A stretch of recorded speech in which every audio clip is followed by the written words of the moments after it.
I've heard that life is what you make it. I say make room to grow. I'm your host, LaWanda Dockery, and this is the Make Room to Grow podcast.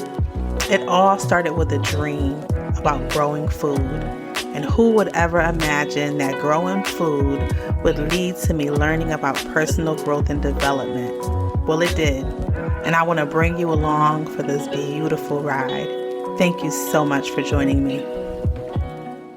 Hello, Grow Nation. How are you? It is so good to be back with you.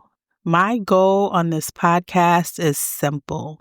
Number one, I want you to get started now. Start growing something. You can grow a head of lettuce. You can grow a tomato plant, but I need you to learn the skill of how to grow your own food. Number two, I am sharing the love of Jesus because he's the one who gave me the dream about getting started growing in the first place. So I can't authentically talk to you about growing without sharing my story and also sharing the insights that he gives me. Next thing, I want you to know that in you learning how to grow your own food, you will also glean personal growth and development tips from the garden. Isn't that beautiful? So God led me to start growing. I can't do it without him. It leads me into a greater journey of just his genius, learning about his genius, and then learning about his ways and his ingenuity. I also get to get growth tips for myself. So that's what I want to impart to you.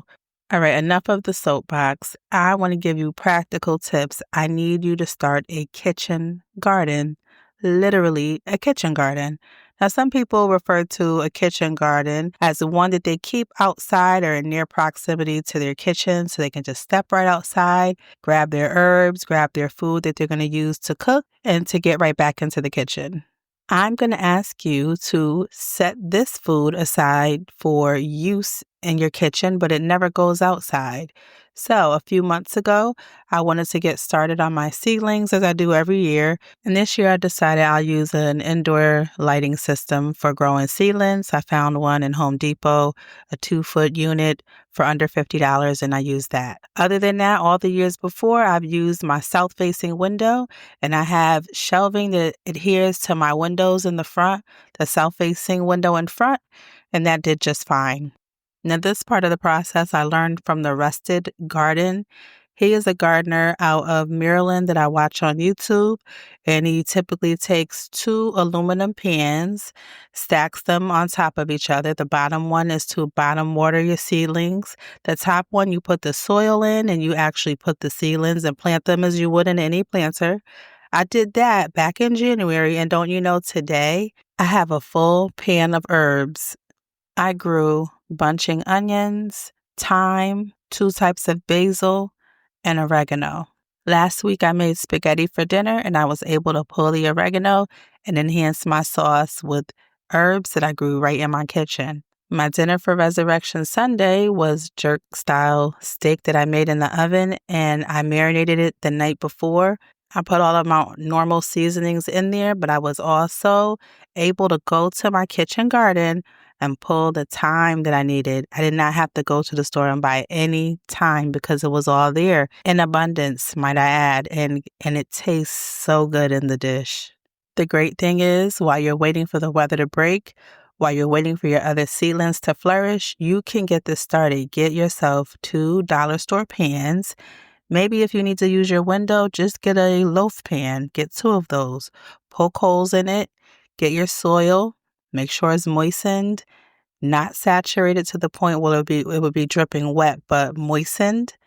Make your rows and sprinkle your seeds. Cover up those seeds.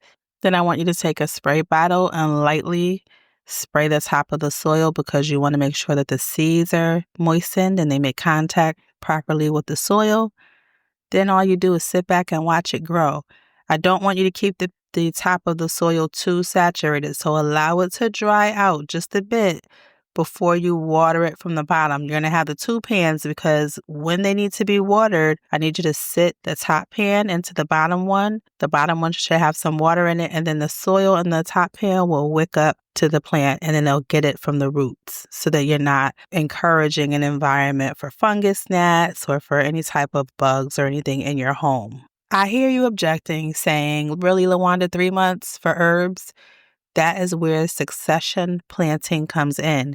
If you want a continuous harvest, you need to keep planting and keep sowing. Not every single day, but a few weeks in between. So I could have waited 3 weeks and I could have done another pan.